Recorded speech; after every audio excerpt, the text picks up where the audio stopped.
In this video series, I want to introduce you to the Python language. Python is a scripting language used extensively to create a number of hacking tools.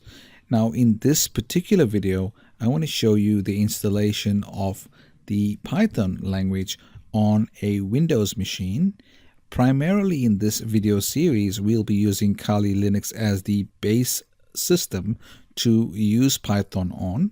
But for this video, I want to show you that we can install Python on a Windows machine as well. To do that, we want to go to a browser on our Windows machine. Now, Kali Linux is running on a Windows 10 machine here, so it's very easy for me to open up a web browser and search for the Python language. So let's do that now by going to a browser and then opening up the Python installation file and walking you through the actual installation of Python on this Windows machine. So the first step is to open up a browser window and let's do a search for the Python language. To do that, we simply type in Python and let's do a search for Python Windows, which then shows us the website where there are a number of Python releases for Windows. You'll notice here there are two releases. There's a Python 2.7.11 and there's a Python 3.5.1.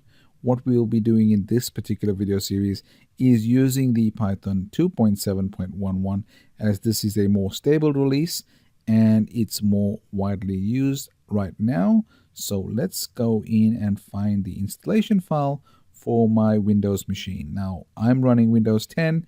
I need a Windows 64-bit version. So let me go down to find that particular version so we can get that working on this particular machine. And then I'll show you some simple commands and how we can install Python. So I clicked on the 2.7.11 link. If I scroll down, you will see there is a 64-bit version installer here. And that's the one I need to click on. If I click on that, that will then allow me to save the file. Once that file has been saved, I can then install the Python on my Windows machine. So let's go ahead and open that up. Follow the prompts to install Python. Yes, install for all users. I'll hit next here. And let's walk through the actual process of installing this. Now Python might take a few minutes to actually install. It'll give us some options here to select the destination directory. I will leave it as that particular directory.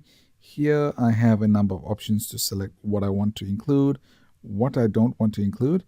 What I'm going to do here is where it says add Python exe to path, I want the Python to be available in the global path variable, so I can select Python wherever I am in my command prompt. Doesn't matter what directory I'm in, I need to select that and make sure that's available to me so I don't have to go to a specific directory to run Python. So let's click next and make sure that it is available in all directories so I can create a program pretty much anywhere and within any prompt that I am on my Windows machine. So this may take a few minutes. Let's wait for this installation to complete, and then I'll guide you through on how we can get Python to run on your Windows machine. Again, depending on your processor speed, this may take a few minutes. And normally it's fairly quick. Here we go with the installation. It's copying the new files and it will be available shortly. And then we can go to a command prompt and test out if Python is actually working. So let's wait a couple more minutes and then we'll open up a command prompt to make sure Python actually works. So it's doing a little bit of installation. There's no errors, so it seems to be working fine.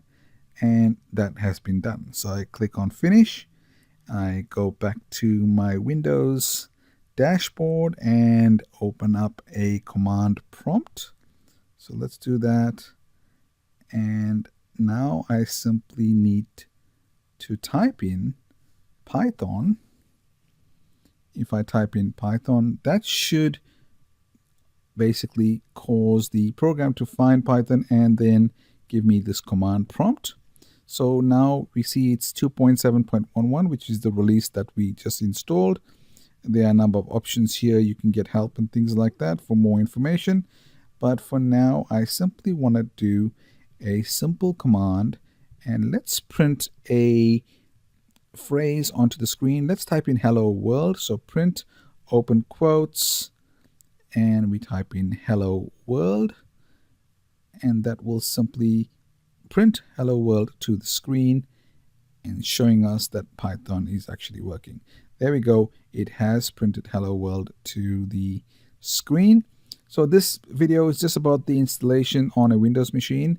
Now, if to exit this, I type in exit with a couple open and close brackets, and that will exit the Python system. So that's how you create it. If I was to create a program in Python, I would open it up in a text editor, a simple notepad or text file editor, and create my program with the .py extension. And then you run it like this, Python program.py, and that will run the commands in that particular program so that Python understands it and the program actually works. So this quick video is about Windows. We'll move on to Kali Linux next.